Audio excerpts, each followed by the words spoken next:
이준석 개혁신당 대표 스튜디오 나와 있습니다. 안녕하세요. 네, 안녕하세요. 이른 시간 와주셨습니다. 예, 안녕하세요.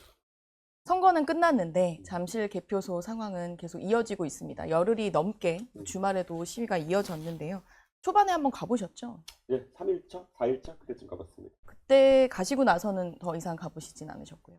또 어차피 저는 뭐 현장에 어떤 상황이냐, 어떤 분들이 하고 있느냐, 이걸 실제 보고 싶어서 조용히 갔다 오려고 했고, 그리고 뭐 제가 파악한 것에서 크게 변화는 없어 보입니다. 알겠습니다. 파악한 내용이 무엇인지 차근차근 여쭤볼게요. 일단 지난주에 투표용지 부족 사태 관련해서 특검 관련한 기자회견도 하셨죠. 네.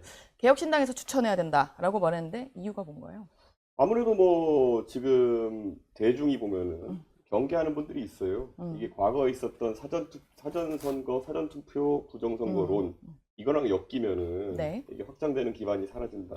이런 얘기를 하는 분들도 있고, 저는 개혁신당이야말로 사실 뭐 소위 말 윤어게인 또는 과거에 뭐 선관위를 뭐 군대로 들이쳐야 된다는 이런 거 했던 사람들이랑은 전혀 무관한 정당이고, 또 한편으로는 지금 이재명 정부가 의심받는 지점에서 네. 당연히 민주당과도 아무 관계가 없는 정당이고, 그러다 보니까 이번에 특검을 추진하기 적절하다 이렇게 생각하고 있습니다. 그러니까 특검 그 주장하는 국면에서도 좀 다양한 목소리를 내고 있는 것 같아요. 개혁신당이 초반에 선관위와 관련해서도 천하람 원내대표도 이제 계속 밝히기도 하고, 그리고 김정철 그 서울시장 출마를 했던 김정철 후보 같은 경우에도 뭐 증거 보전이라든지 목소리를 적극적으로 내고 있는 것 같은데 어떤 인물이 좀 그럼 특검에 적합하다고 보여집니까? 뭐 저는 이렇게 얘기했어요.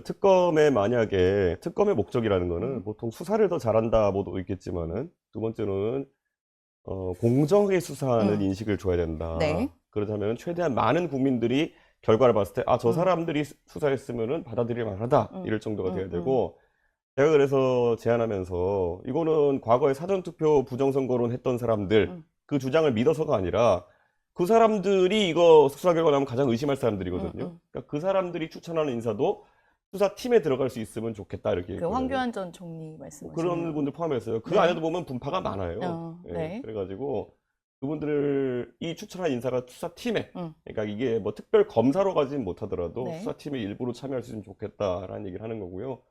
황교안 뭐 전 총리를 특별검사로 하자는 얘기도 있지만 그건 안 됩니다.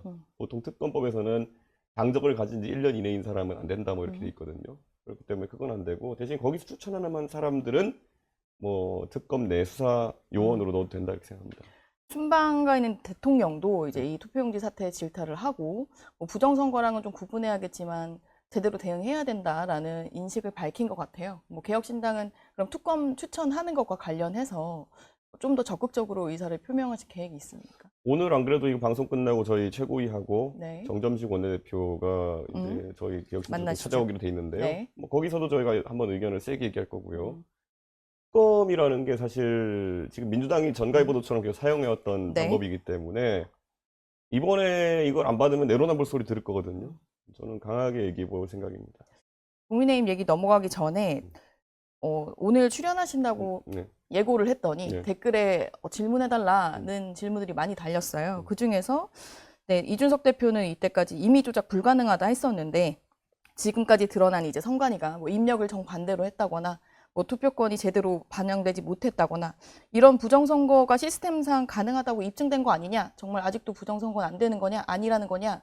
라는 질문을 해달라고 부정선거 하더라고요. 아니고요. 저는 사전투표 부정선거론에 따르면은 지금 뭐 이 선관위의 어떤 이런 추한 모습이 나오면서 많은 분들이 야 내가 맞았던 거 아니야 이런 분들이 있는데요. 다 틀린 거죠. 보시면은 그때 사전투표가 위험하니까 본투표해라 하셨던 게 그 사람들 주장 아닙니까? 네. 이번에 본투표에서 문제 발생한 거 아닙니까? 그러니까 사전투표에서는 오히려 문제가 발생하지 않았고, 사전투표는 실제 실시간 인쇄 방식이기 때문에 오히려 투표용지 부족이 나올 수가 없었죠. 네. 그러니까 이거부터 우선 주장이 틀린 거고요. 네. 두 번째로는 전자개표하니까 100% 수개표하자 이런 얘기 하잖아요. 근데 이번에 나온 문제라는 게 뭡니까? 그거를 결국에는 사람이 수작업으로 집계한 거를 수작업으로 엑셀 작업 비슷하게 그 시스템이 입력하는 과정에서 휴먼 에러 난 거 아닙니까? 그러니까 오히려 휴먼 에러를 줄이는 방향으로 이제 가야 되는 건데, 지금까지 이런 것들은 뭐 전자개표에서 자동 전송되고 이렇게 설명했던 거 다 틀렸던 거 아닙니까? 저는 일관되게 이런 것들 다 사실관계 얘기했었는데, 네. 지금 와서 오히려 그러면 휴먼 에러를 줄이는 방식으로 가자는 건지 느린 방식으로, 지금 나오는 걸 보면은 오히려 사전선거 부정선거론 얘기했던 분들이 얘기했던 방향과 반대로 나오고 있죠. 알겠습니다. 다 전자개표 한다면서요? 아니잖아요. 질문 주셨던 네. 분들에게 답이 됐을지 모르겠습니다. 그리고 국민의힘 상황을 보면 이제 일단 장동혁 대표가 전국적 전면적 재선거를 주장하고 나경원 의원도 이제 내가 당선자였으면 재선거 했을 거다. 그리고 오세훈 후보가 다시 나가도 압승할 거다. 라면서 아직까지 재선거에 대한 이야기가 국민의힘 내에서 많이 나옵니다. 그 부분은 어떻게 보시나요? 뭐 본인이 당사자였으면 절대 그렇게 말 안 하실 사람들이 그냥 그러는 겁니다. 예. 지금 이번에 뭐 서울시장 선거 박빙의 선거였기도 하고 네. 2 그리고 재선거라고 하는 것은 결국에는 엄청난 예산을 수반하는 일입니다. 그렇기 때문에 나중에 그 비난에 가서 어디로 돌아올지도 모르는 일이고 결과를 왜 그렇게 단언해서 이야기하죠? 예. 그런 것도 이상하고 저는 결국에는 지금 시점에서 알량한 인기를 좀 얻어보려고 하는 안 되는 걸 지금 하자고 하는 그런 주장을 하고 있는 거다 봅니다. 그럼 지금 현재 잠실 상황이 이어지고 있는 이 상황은 선관위를 좀 제대로 개혁하고 특검으로 해결해야 된다라고 보시는 건가요? 저는 특검을 해가지고 저는 솔직히 말하면 나쁜 사람이 나올 거냐는 좀 의구심이 듭니다. 실질적으로 나쁜 사람이. 그러니까 이게 보면은 선관위가 멍청한 건지 아니면 나쁜 건지 물론 멍청한 것도 직무유기로 저희가 처벌할 수 있습니다만은 네. 나쁜 사람이라 하면 네. 정말 어떤 세력에 유리하게 하기 위해 가지고 부정선거를 자행하면 나쁜 사람이거든요. 네. 그런데 이걸 보시면 이거잖아요. 사전투표 증가에 부정선거 했다는 분들이 항상 주장했던 거는 뭔가 우리가 모르는 굉장히 음침한 어떤 막 흔히 중국이라고 얘기하는 네. 그 세력이 한국의 선거 결과를 민주당에 유리하게 조작하기 위해 가지고 뭔지 모르지만 했다 이거거든요. 근데 지금 이번에 드러난 건 뭐냐면은 투표용지가 부족한 거는 이건 드러날 수밖에 없는 상황이에요. 예. 투표용지가 부족한 것을 아무도 모르고 지나갈 수 있는 게 아니거든요. 그러니까 괴가 다른 거잖아요. 그러니까 이거는 나쁜 사람일 확률보다는 멍청한 사람일 확률이 굉장히 높은 상황이거든요. 근데 이거를 예를 들어 수사했을 때 결국 진실은 규명되겠지만은 네. 부정선거론의 결론이 나오긴 굉장히 어려운 거죠. 알겠습니다.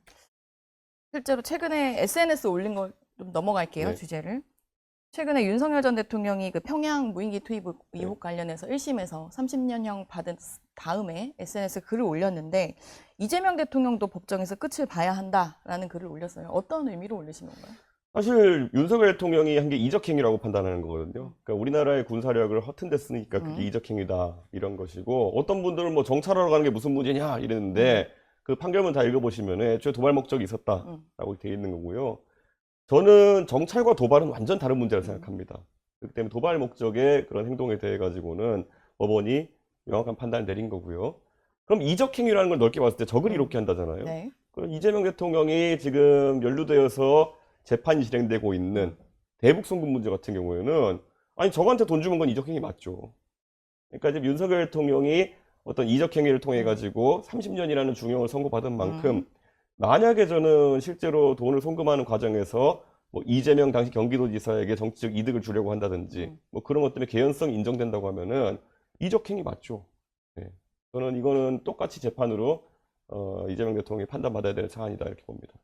그래서 조작기소 특검, 공소취소 특검과 관련해서도 하지 말자라는 취지로 말씀하신 걸까요? 그건 저희는 일관되게 얘기하고 있지만은 그거는 굉장히 후한무치한 거다. 그리고 저 한번 생각해 보면은 저는 그때 뭐 명태균 특검이라고 해가지고 또 압수수색하고 뭐 이렇게 하더니 다 무혐의 났잖아요. 그러니까 원래 아무리 무리한 기소를 하려고 작정하고 달려드는 집단이라 하더라도 죄가 없으면 기소 못 하는 겁니다. 예. 저 그때 뭐 오만 풍하고 울리면서 뭐 그때 박찬대 원내대표던가요? 이준석 체포동의안 뭐 통과시키고 체포동의안이 갈 일이 없죠. 죄가 없는데. 근데 이재명 대통령은 체포동의안 오니까 들어 누웠고 그 외에도 보면 검찰 수사 과정에 비협조하고 그렇게 하다가 결국에는 단식까지 하고 다 기억나지 않습니까? 그렇게 해도 만약에 죄가 없었으면 기소가 안 네. 되는 겁니다. 근데 기소됐잖아요, 전부 다. 네, 실제로 민주당이 이제 선거 전에 사실 이 특검 문제가 한번 불거졌을 때 선거 이후로 미뤄뒀었죠. 그리고 대통령이 최근 기자회견에서는 잘못이 있으면 바로잡아야 되는 거 아니냐라고 말을 했습니다. 사실상 민주당이 다시 추진할 가능성이 높다라고 보고 있는 상황인데 그 상황은 어떻게 대처하실 계획이신가요? 저는 그거는 진짜 국민 무시하는 거죠. 이번에 저는 지방선거에서 민주당이 예상했던 것보다는 좀 못한 성적을 받게 된 것이 공소취소 특검이 굉장히 컸다고 보거든요. 네. 저는 아무리 지방선거를 하더라도 국민들이 그런 정치적 의사를 투영했다 보는데 무시하고 가겠다라는 건데 저는 뭐 그렇게 되면 또다시 야권 연대 투쟁이 있을 수밖에 없고, 아니, 공소 취소라는 거는 정말 기술적인 내용에 뭐 문제가 있으면 보통 공소 취소가 되는 거지, 기소된 내용에서 유무죄를 다투는 상황에서 그걸 하는 건 말이 안 되는 거거든요. 이재명 대통령에 대해서 이미 기소가 이루어졌고, 그 돈을 갖다 대납했다고 하는 사람들은 재판이 벌어지고 있고, 네. 그들의 유무죄가 나오는 이런 시점에 어떻게 그거를 떼가지고 유무죄를 판단 안 받겠다고 하겠습니까? 이거는 말 안 됩니다. 알겠습니다. 얘기가 나온 김에 이제 민주당 얘기를 조금 해보면, 정청래 대표 발언이 최근에 논란이 된 발언이 있었죠. 국민은 영원하고 정권은 짧다. 그런 발언 어떻게 들으셨어요? 당 대표시잖아요. 그러니까 뭐 사실 이런 갈등기에는 별 얘기 아닌 거 해도 막 부각되고 이런 경우가 있는데요. 이건 진짜 대놓고 작정한 겁니다. 아, 그렇게 보이시나요? 예. 여당 대표도 해보셨잖아요. 저 여당 대표 할 때는 뭐 지나가는 말 아무거나 해도 그냥 뭐 날씨가 춥다 이런 얘기해도 해석이 붙는데. 뭐 정치적으로 춥다는 거냐 아니면 진짜 춥다는 거냐 이런 얘기가 나오거든요. 네. 그러니까 그런 거 비슷하게 해석되는 여지가 있는 게 아니라 이건 진짜 싸우자고 달려드는 겁니다. 그럼 이 발언 나왔을 때 연임 이제 친명계에서는 출마하지 마라라는 이야기도 나오는데 실제로 출마를 할 거라고 보시나요? 안 해줄 이유가 없지 않을까요? 그러니까 이게 그 여당 대표, 야당 대표 이렇게 제1당, 2당 대표 해보면요. 의외로 자기 거취 문제 얘기할 때 뭐 왜 내가 당신들 말 왜 들어야 되지? 이런 거 있어요. 저도 옛날에 그 윤석열 대통령이 대선 기간 중에 난리치고 이럴 때 이런 식으로 하면은 이 선거 우리 진다 이렇게 했더니만은 그때 뭐 윤석열 후보 측에서 의원 동원해가지고 뭐 의총에서 이준석 사퇴하라고 뭐 결의안 낸다니 별 얘기 다 했거든요. 근데 그때 제가 태연한 척 하려는 게 아니라 진짜 마음속으로 어쩌라고 했어요. 그런 마음이었어요. 아니 어쩌라고. 그러니까 나는 내 임기가 있고 내가 내 역할을 수행하고 그 결과에 책임지면 되는 것인데 뭐 당신들이 뭔데 이러냐 그런 마음으로 그냥 대응하게 되거든요. 지금 사실 예전 뭐 윤한 갈등도 다시 재소환돼서 비교가 많이 되는데 공항에 이제 순방 갈 때 환송 가는 네. 안 가신 적이 있잖아요. 실제로 그런 정도면 갈등이 되게 깊은 건가요? 그게 그때는 그 이런 게 있어요. 그 대통령실에 보면은 뭐 참모들이라 해가지고 그 사람들이 전직 의원도 맡고 이런데 이 사람들이 본인들이 대단한 전략가인 줄 알아요. 그래가지고 이런 당청 갈등 또는 당과 대통령과의 갈등이 있으면은 뭐가 상징적으로 그 상대편을 무릎 꿇이는 제스처가 하나 있으면 이겼다고 착각하는 경우가 있어요. 네. 예를 들어 대표적인 게 그때 한동훈 대표 갔을 때 90도 인사 시킨 거랑 저 그때 공항 나갈 때 그 처음에 공항에 이렇게 연락이 왔어요, 저한테. 이 대표, 그 대통령이 좀 불편하게 생각하는 거 꼭 와야겠어? 이러는 거예요. 그래서 뭐, 뭐, 나도 보기 싫은데, 그럼 보기 싫으면 안 가면 되지, 뭐, 이렇게 생각하거든요. 안 간다 그랬어요. 그랬더니만은, 그걸 이제 언론에 갖다 뿌려가지고, 이준석이 오만하게 안 왔다, 이렇게 뿌려버리는 거죠. 열받아가지고, 그럼, 아니야, 오지 말라서 안 갔더니만 왜 난리냐. 그럼 나 들어올 때는 간다, 그래서 갔거든요. 가면 또 이제, 이준석이 오만하다가 이제는 또 자세를 낮춰서 왔다. 이렇게 기사를 내면서 장난을 쳐요. 실체는 별로 변동가 없는데 그런 장난치면서 즐기는 거죠. 저는 지금 명청대전이라고 하잖아요. 네. 여긴 딱 하나만 보면 돼요. 뭘 보면 됩니까? 우리가 주식이든 부동산이든 뭐 오르고 내리고 하는 거 여러 가지 지표 분석하지만은 네. 결과는 딱 하나예요. 오르냐 내리냐만 알면 되는 거예요. 오르냐 내리냐. 예. 여기 핵심은 명청간에서 이제 명이 오르냐 내리냐. 오르냐 내리냐. 지금 2달 뒤에 민주당 전당대회라 그러잖아요. 네. 2달 뒤에 내려갈 거라 생각하면은 정청래 대표한테 배팅하는 게 맞습니다. 민주당 분들은. 그때 당시를 이제 예측해서 해야 되는 거군요. 그렇죠. 실제로 뭐 대통령이 지금 순방에서도 낸 메시지를 가지고 이게 여당 지도부를 향한 메시지다라는 해석에 뭐 사무총장 이야기를 보면 선거 기간에 총리가 사퇴하고 당권 시사하는 그런 게 선거에 도움이 됐을까라는 약간 말로만 보면 수위가 계속 높아지고 있는 상황인데 뒤끝 장렬하고 있는 거죠, 지금.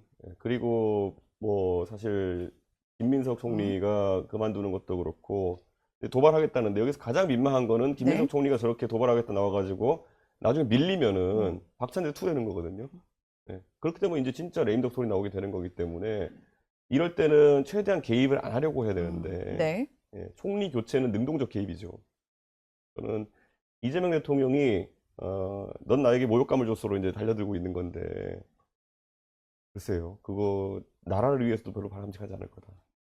알겠습니다. 네, 선거 좀 지나긴 했지만 개혁신당의 경우를 한번 여쭤보고 싶어요. 일단 개혁신당 이번 선거 어떻게 평가하셨나요? 끝나고 나서. 아무래도 저희는 이제 제3당 위치에서 선거 치르는 게 얼마나 음. 어려운지 알고 있고요. 음. 그래서 후보들 한 200명 정도 이렇게 냈고, 젊은 사람들 입장에서 사실 선거를 굉장히 치열하게 경험해본, 저희 같이 이제 젊은 사람 후보 위주로, 신인 위주로 제3당이 나간 경우도 거의 드물어요. 네. 보통 정의당, 진보당은 동네에서 활동 많이 하던 사람들이 나가는 케이스고, 저는 새로운 모델이었다 생각하고요. 다만 양당의 한계를 극복할 수는 없었다라는 생각이 들고, 이제 이번 선거에 경험을 쌓은 분들과 함께 어떻게 또 이제 정치를 발전시킬까 고민해야죠. 서울시장 선거 같은 경우도 조금 전에 이제 마지막에 역전을 하고, 그리고 실제로 오세훈 시장에게 2030 세대 선택이 있었다라는 해석들이 나오고 있는데, 개혁신당 대신 오세훈 후보를 선택한 것, 그러니까 그런 부분에 대해서도 좀 분석을 하셨나요? 아무래도 후보 간의 인지도가 너무 차이가 나죠. 그러니까 그리고 이번 선거에서는 사실 초기부터 양자 구도가 잡혔기 때문에 우리 김정철 후보가 개인의 자질은 뛰어나지만은 그걸 알릴 채널이 부족했던 건 사실이고요. 근데 뭐 사실 개혁신당 지지층 입장에서는 오세훈 시장에 대한 감정이 나쁠 게 별로 없거든요. 그렇기 때문에 그런 결과가 나오지 않았나 생각합니다. 선거 전에도 이 자리에 모셔서 단일화 얘기를 여쭤봤던 것 같아요. 지나고 나서 물론 결과론적이긴 하지만 단일화를 해서 뭔가 보수와 함께 보수 재건의 목소리를 내는 게 낫지 않았나라는 이야기를 하는 것에 대해서는 어떻게 생각하세요? 단일화라는 건요, 생각보다 그 안에서 굉장히 폭력적인 방식으로 이루어집니다. 누군가는 정치력이 얘기하지만은, 예를 들어 어떤 후보가 나가가지고 자기 뭐 돈도 쓰고 그다음에 시간을 투자한 상황에서 네. 접어라 아니면 합쳐라 이렇게 얘기하는 음. 게 그 후보에 굉장히 폭력적이기 때문에 저희 개혁신당은 창당 이후에 한 번도 단일화를 해본 적이 없고, 실제로 이번에도 그런 제안도 아무한테도 안 했습니다. 그렇군요.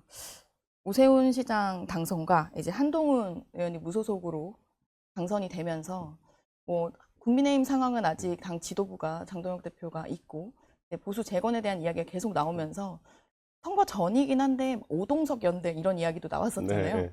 보수를 중심으로 뭔가 뭉치거나 그럴 가능성은 없는지.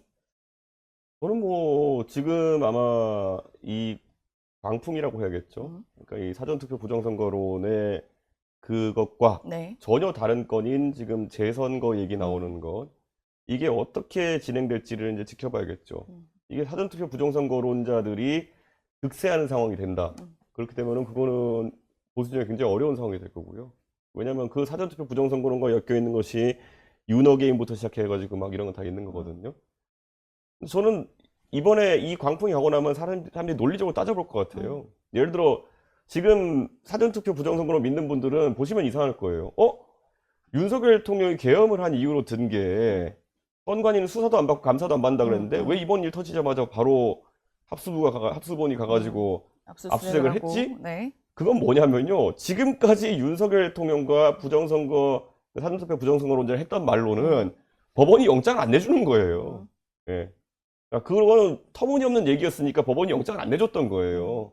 근데 지금은 거꾸로 이게 들여다볼 만한 사안이다 해서 영장을 내주는 거예요. 그러니까 윤석열 대통령과 사전투표 부정선거론자들이 했던 말이 거짓말이었던 거죠. 영장도 안 나올 거를 갖고 계속 들이밀면서 이거를 수사를 안 해가지고 계엄했다? 말도 안 되는 거죠. 그러니까. 알겠습니다.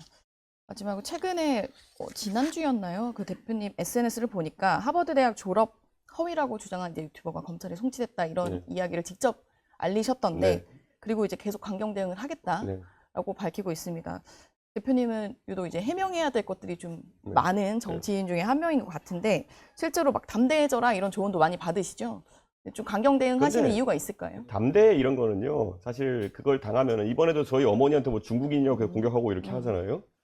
그러니까 이게 담대하는 거는 정치적 비평이라는 게 담대해지는 거지. 이런 마타도는 가만히 있으면은 야 진짜 중국인 맞네 이렇게 가버려요. 그게 지금까지 몇 년 동안 진행된 거고요. 지금 이 방송 보시는 분들도 이준석 모친이 중국인이라 생각하는 분도 있을걸요. 나도 왜 그러냐면 유튜브에서 보셨기 때문에. 근데 아니거든요. 그러니까 그 외에도 지금까지 아시는 무수한 그런 마타도어성 얘기들이 다 아니에요. 예. 그래서 저는 근데 그게 그러면 한번 생각을 해보셔가지고 이게 아닌데 그런데 나한테 만약에 이런 공격이 들어오면 어떻게 대응할 수 있을까? 예. 그게 진짜 아니 멀쩡한 사람이 갔더니만은 당신 엄마 중국인이던데 이렇게 하는 상황에까지 다르게 되면은 정치가 뭔가 잘못되고 있는 건 아닐까 이런 생각 해봤으면 좋겠습니다. 알겠습니다. 마지막 그 SNS 글까지 여쭤봤습니다. 오늘 출연 감사합니다. 네, 감사합니다.